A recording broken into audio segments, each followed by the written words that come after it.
ఆంధ్రప్రదేశ్ పల్నాడు జిల్లా చిలుకలూరుపేట నియోజకవర్గంలో కోల్కతాలో వైద్య పీజీ విద్యార్థినిపై అత్యాచారం అమానుషమని సభ్య సమాజం తలదించుకునేలా జరిగిన ఈ ఘటనలకు కారకులైన వారిని కఠినంగా శిక్షించాలని సిబిఐ ఏరియా ఇన్ఛార్జ్ కార్యదర్శి నాగబైరు రామసుబ్బయ్యమ్మ డిమాండ్ చేశారు. ఏఎస్ఎఫ్ ఆధ్వర్యంలో ట్రైనీ డాక్టర్ అత్యాచారానికి హత్యకు నిరసనగా భారీ ర్యాలీ నిర్వహించారు. పట్టణంలోని ఆర్ఈఎస్సి విఎస్ హై స్కూల్ వద్ద నుంచి బయలుదేరిన rally Chowtra centre, main bazaar, Kalamandir centre, గడియారం స్తంభం సెంటర్ మీదుగా తహసీల్దార్ కార్యాలయం వరకు కొనసాగించారు.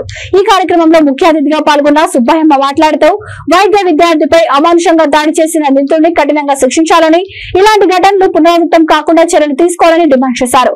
ఈ కార్యక్రమంలో నాయకులు Aradhyala Ramakrishna, ASF incharge B Bhagat Singh, ASF area అధ్యక్షుడు మేకపోతుల నాగేశ్వరరావు, కార్యదర్శి మంజుల తదితరులు పాల్గొన్నారు.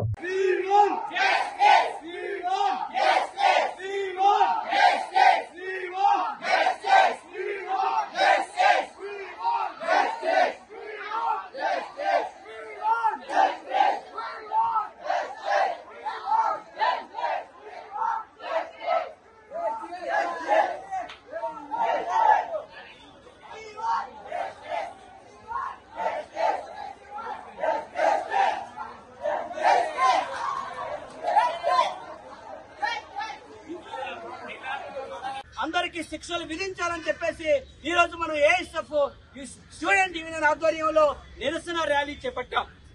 మన నిరసన ర్యాలీ ఎందుకు చేపట్టామో గవర్నమెంట్ కి తెలియాల్సిన అవసరం ఉంది.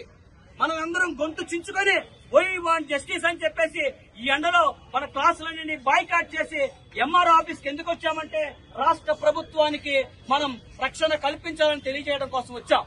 కాబట్టి మీరందరూ కూడా మరొక 10 నిమిషాలు ఇంతే సైలెంట్ గా ఉంటే ఇక్కడ జరిగేటువంటి కార్యక్రమాన్ని ముగించుకొని ఎంఆర్ఓ గారికి మనం ఇక్కడికి ఎందుకు వచ్చాం, రక్షణ ఎందుకు కల్పించాలి ఏంటనేది ఒక మెమోరాండం సమర్పించి అనంతరం ఈ కార్యక్రమాన్ని మనం విరమించుకుంటాం.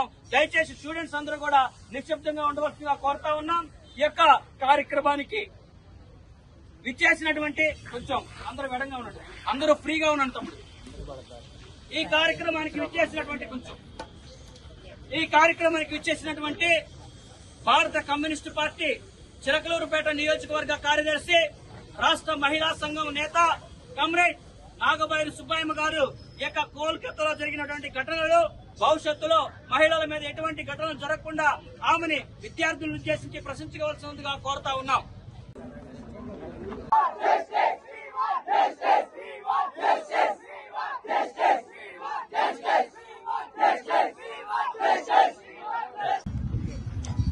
కన్న తల్లి లాంటి ముందు మానవ జన్మ మనకి ఎలా ఉంటుందంటే కన్న తల్లి లాంటి మానవ జన్మను ప్రసాదించేది కన్న తల్లి. అలాగే మనకి పునర్జన్మ ప్రసాదించేది డాక్టర్స్. అలాంటి డాక్టర్స్ కే రక్షణ లేకుండా వాళ్ళ మీద అత్యాచారాలు చేసి హాస్పిటల్లోనే అత్యాచారాలు చేసి వాళ్ళని చంపివేయడం అంటే ఎంత దారుణమైన విషయమో తెలుసుకోండి.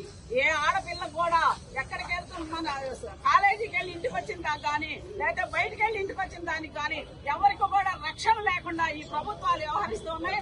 అలాగే ఈ రోజు మన చిలకలూరుపేటలో కూడా ఆమె చనిపోయినందుకు నిరసనగా మనం ఏఎస్ఎఫ్ అఖిల భారత స్టూడెంట్స్ ఫెడరేషన్ ఆధ్వర్యంలో మనం ఈ ర్యాలీ చేపట్టడం జరిగింది. అలాగే ఆమెను కఠినంగా శిక్షించాలని మనం విద్యార్థి సంఘం తరఫున, మహిళా సమాఖ్య తరఫున, భారత కమ్యూనిస్ట్ పార్టీ తరఫున తీవ్రంగా ఖండిస్తూ ఉన్నాం.